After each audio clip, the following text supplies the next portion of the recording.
حضور نے نا لوگوں کو سمجھایا تھا. پہلے لوگ کسی عقیدے کے قائل ہی نہیں تھے. محبوب نے سمجھایا کہ دنیا مختصر ہے. حضور نے بتایا کہ مرنے کے بعد ہمارے لیے جو قبر ہے اس کو صرف ایک پہلو نہ سمجھ لینا، وہ گڑھا بھی ہے دوزخ کا لیکن وہ جنت کا باغ بھی ہے. نبی پاک نے لوگوں کو ایجوکیٹ کیا، تعلیم دی، سمجھایا کہ تم ایک نظریاتی زندگی گزارو. فقط یہ 50-60 سال ہی کل زندگی نہیں، یہ تو تمہیں بھیجا گیا ہے کام کرنے کے لیے، کاشتکاری کرنے کے لیے. مرنے کے بعد تم نے اس کاشتکاری کا پھل کاٹنا ہے. تم اب یہ تعلیم اتنی راسخ ہو گئی لوگوں کے دلوں میں، اور صرف لوگوں کو نہیں سمجھایا. وہ ہمارے ہاں پیران نظام یہ کرتے ہیں، لوگوں کہتے ہیں فقیر ہو جاؤ، فقیر ہو جاؤ، فقیر ہو جاؤ. لوگ فقیر ہوتے جاتے ہیں اور پیر صاحب امیر ہوتے جاتے ہیں. وہ مالدار ہوتا جاتا ہے، لوگوں کو فقر کا سبق پڑھاتا جاتا ہے. نبی پاک علیہ السلام نے لوگوں کو جب یہ کہا نا کہ زندگی چند روزہ ہے، تو یہ تعلیم لوگوں کو تو دی لیکن اپنا حال یہ تھا. ایک وقت روٹی کھائی اور 3 وقت فاقہ کیا. محبوب نے چٹائی پر آرام فرمایا. حضور موٹے بان کی چارپائی پہ لیٹے، موٹے بان. اور حضرت عمر فرماتے میں تبن سخت تھا لیکن حضور کی کمر پر جب میں نے چارپائی کے نشان دیکھے تو میں رو پڑا. یا رسول اللہ، اللہ کے دشمن اتنی موج میں ہیں اور آپ تو. حضور نے ایک تو یہ ہے نا کہ آپ کی پیار میں کوئی رو رہا ہے تو بندہ کہے کوئی نہیں بس حالات ایسے، نہ. محبوب نے نظریہ بیان کیا، نظریہ. فرمایا عمر تم پسند نہیں کرتے کہ وہ تھوڑی سی دنیا میں آسانی دیکھیں اور آخرت میں رسوا ہو جائیں، اور ہم دنیا میں تھوڑی سی مشکل دیکھیں اور آخرت کی ساری عزت اللہ ہمیں ہی عطا فرما دے. تو حضور تعلیم دیتے، سمجھاتے، قائل کرتے، دلیل دیتے، لوگوں کو سمجھ آتی. اور وہ پھر شعور اتنا بلند ہوا، اتنا بلند ہوا، اتنا بلند ہوا، یقین علم الیقین تک سے شروع ہو کر عین الیقین تک پہنچا اور حق الیقین تک پہنچا کہ حضرت انس بن نضر رضی اللہ تعالیٰ عنہ احد کے میدان میں جب موجود تھے نا، تو جنت کی باتیں سن سن کے، وہ تعلیم لے لے کے قلبی واردات اس طرح کی ہو گئی تھی کہ میدان احد میں کھڑے ہو کے لوگوں سے کہہ رہے تھے نہ ادھر جاؤ، ادھر واپس آؤ. مجھے تو احد پہاڑ کے دامن سے جنت کی خوشبو آ بھی رہی ہے، جنت کی خوشبو آ رہی ہے. تو تعلیم کا کچھ نہ تھوڑا سا سیکھنے کا ماحول بنائیں. ہمارے ہاں الجھنیں بہت زیادہ ہیں. ایک لمبی تعداد ہے لوگوں کی جو ہر وقت ذہنی کشمکش کا شکار رہتی ہے. ایک تناؤ ہے، ایک الجھاؤ ہے. میں گزارش کرتا رہتا ہوں بزرگوں سے تو نہیں، جو دوست احباب ہیں علماء کی جماعت میں کہتا ہوں کہ لوگوں کے جو مسائل ہیں اس پر گفتگو کی جائے. لوگوں کو ذہنی آسودگی کا موقع میسر آئے، انہیں پتہ چلے کہ یہ ہمارا اصل مسئلہ ہے. ہمارے جو آپ دیکھیں نا، حسد بہت بڑا مسئلہ ہے. اس پر نبی پاک علیہ السلام کی درجنوں احادیث موجود ہیں اور اس کے ہر پہلو پر حضور نے ہمیں سبق دیے. بغض پر، جھوٹ پر، بدی پر، خیانت پر، رزق حلال کے فضائل پر، محبت پر. یہ جو ہمارے مسائل ہیں، ہم اگر حضور سے سیکھ لیں. ایک جنگ بنی رہتی ہے گھروں میں، چوکوں میں، چوراہوں میں، آپس میں، دفتروں میں، کٹھے بیٹھنے والے لوگوں میں. حتیٰ کہ دینی ماحول میں بھی اگر چند لوگ مل کے کام کرتے ہیں تو وہاں بھی کچھ نہ کچھ آپس میں چیزیں دلوں میں موجود رہتی ہیں. شرط یہ ہے کہ ہم حضور سے سیکھیں، کشادگی پیدا ہوگی، دل بڑے ہوں. تو نبی پاک نے اپنے لیے بطور معلم کا لفظ اعزاز کے طور پر حضور نے بیان کیا. اور دوسرا، حضور نے فرمایا میں نا اخلاق عالیہ کی تکمیل کرنے دنیا میں آیا ہوں.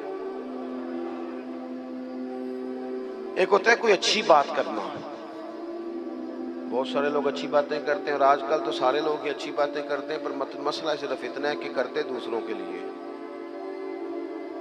جتنی اچھی باتیں ہو رہی ہیں وہ ساری اچھی باتیں دوسروں کے لیے. اگر وہ اچھی بات جو ہم کر رہے ہیں صرف وہ والی کریں نا جس پر ہم عمل کرتے ہیں، تو جو تبلیغ عمل سے ہوتی ہے وہ دیر پا ہوتی ہے، اس میں وسعت ہوتی ہے. اللہ کے پیارے رسول صلی اللہ تعالی علیہ وسلم نے صرف اچھی بات نہیں کی، آپ توجہ کریں گے میری بات پر، حضور نے صرف ایسا نہیں کہ ایک اچھی بات محبوب نے کر دی، حضور نے وہ والی اچھی بات کی ہے کہ اس سے زیادہ اچھی بات ہو سکتی نہیں۔ اعلیٰ حضرت کہتے ہیں سارے اچھوں سے اچھا سمجھئے جسے ہے اس اچھے سے اچھا ہمارا نام ہے۔ ایک ہوتا ہے روٹین میں کوئی خیر کی بات کرنا، اور ایک ایسی بات کر دینا کہ پھر گنجائش باقی نہ رہے۔ نبی کریم علیہ السلام نے وہ خیر کی باتیں کی ہیں کہ مزید پھر گنجائش ہے۔ یہ جو ہمارے ہاں مصیبت بن گئی ہے نا کہ ہم نے وہاں سے بھی سیکھنا ہے دانش، وہ ہمارے اسکولوں کالجوں کی دیواروں پر انگریزوں کے قول بھی لکھ دیے۔ تو میں کہتا ہوں کیا احادیث ساری یاد ہو گئی تھی بچوں کو؟ قرآن مجید کی آیات یاد ہو گئی تھی؟ اور کیا کوئی ایسی بات تھی جو حضور نے بیان نہ کی ہو، جو آپ کو ادھر ادھر جانا پڑا؟ اللہ کے پیارے رسول صلی اللہ تعالی علیہ وسلم نے تکمیل کر دی اخلاق عالیہ، بلندی اخلاق جہاں تک جا سکتے تھے وہ ساری چیزیں حضور نے ہمیں دی ہیں۔ اخلاق کی کوئی ایسی بات نہیں جو رسول پاک صلی اللہ تعالی علیہ وسلم نے ہمیں نہ بتائی ہو، اور وہ باتیں ہمیں یاد بھی ہیں۔ بس مسئلہ یہ ہے کہ تقریریں، میں آج کل یہ دیکھتا ہوں کہ آپ آ جائیں جی، آپ یہاں بھی بیان کر دیں، آپ تھوڑا وہاں بھی کر لیں، تھوڑا وہاں بھی کر لیں۔ تو میں یہ اکثر کہتا ہوں دوستوں سے کہ اگر تو تقریریں ہیں فقط کانوں کی لذت کے لیے، پھر تو سارا دن سنو، اور اگر عمل کے لیے ہے نا تو پھر میرا خیال ہے 20 منٹ اگر کسی نے کوئی بات سن رکھی ہے تو وہ عمل کے لیے کافی ہے، وہ عمل کے لیے کافی ہے۔ وہ بزرگ ایک مثال دیا کرتے تھے کہ ایک شخص نے کسی مولانا سے سن لیا تھا، بعض اوقات لوگ کھیتوں میں قضائے حاجت کے لیے جاتے تھے پیشاب کرنے، تو کہا سخت جگہ پہ پیشاب نہ کرو، وہ اس لیے کہ پیشاب کے چھینٹے پلٹ کر کپڑوں پہ نہ آئیں۔ تو اس بیچارے نے وہ مسئلہ سن لیا، وہ صرف نعرے والا نہیں تھا نا، عمل والا تھا۔ اس نے پھر نہ اپنی رومال میں ریت باندھ کے کندھے پہ رکھ لی، جہاں اسے قضائے حاجت کا موقع آتا وہ پہلے ریت رکھتا، اس میں وہ پیشاب کرتا تاکہ میرے کپڑوں کو۔ تو کسی نے کہا چل دوبارہ محفل میں جانا ہے، کچھ سننا ہے، تو کہنے لگا نا بھائی بس، جو ایک مسئلہ سنا تھا اس کے لیے کندھے پہ ریت اٹھائے پھرتا ہوں۔ یہ ایک سادی بات ہے لیکن سمجھنے کے لیے ہے، اگرچہ آپ ہنسے پر سمجھنے کے لیے ہے نا، کہ جن کا عمل کرنے کا مزاج تھا وہ تو یہاں تک تھے، اور جن کا خیال یہ کہ اب ویکھیا ساڑی محفل ہوئی، پھر راتی پھر آپ مزہ گیا ہے، او ہو کیا بھئی آپ نے اور میں نے یہی تو کام کیا ہے۔ نبی کریم نے بلند اخلاق سکھائے۔ ایک حدیث اگر میرے ملک میں نافذ ہو جائے نا، ایک، کتنی کہہ رہا ہوں؟ ہاں نہ نہیں کرتے آپ، ناراض ہیں؟ کتنی؟ ایک پہ عمل ہو جائے نا، ایک پہ بس، تو سارے مسئلے حل ہو۔ ایک بات، اور لمبی چوڑی نہیں، حضور کو جو اللہ نے جوامع الکلم عطا فرمائے ان میں سے ایک بات، اللہ کے پیارے رسول علیہ السلام نے فرمایا میرا مومن وہ ہے۔ اتنی بڑی بلند اخلاق کی بات ملے گی نہیں آپ کو۔ فرمایا میرا مومن وہ ہے جو اپنے لیے پسند کرتا ہے وہی اپنے بھائی کے لیے بھی پسند کرتا ہے۔ لو ختم ہو گئی بات۔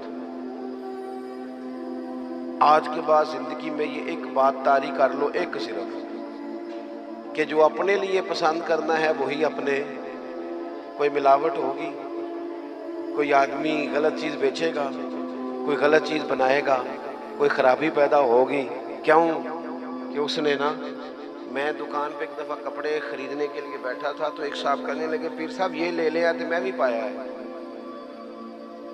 میں کیا سارے نو یو دیا کر جڑا آپ پانا ہے۔ دیکھو نا یہ کیا بات ہوئی، آپ کو پہچان ہے نا کہ یہ کپڑا ٹھیک ہے، تو آپ باقیوں کو خرید، آپ مارکیٹ سے لے کے ہی وہی آئیں بس، جو آپ سمجھتے ہیں کہ یہ لوگوں کے لیے۔ کیوں ہم اس طرح کا کام کرتے ہیں؟ کیوں نہیں ہم سمجھتے کہ یہ غیر نہیں ہے، یہ ہمارے اپنے لوگ ہیں؟ یہ کیسے ہو سکتا ہے کہ کسی کے بچوں کو آپ ملاوٹ والی چیز کھلائیں اور بیماریاں آپ کے گھر نہ آئیں؟ یہ کیسے ہو؟ دے کے حضور آکھن منگتے دی خیر ہووے، دے کے حضور آکھن منگتے دی خیر ہووے منگتا کبے سخی دے منگتا کبے سخی دے بوہے دی خیر ہووے دے کے حضور آکھن منگتے دی خیر ہووے دے کے حضور آکھن اور جنت بڑی جگہ لگیا جڑی جگہ تے جنت بڑی جگہ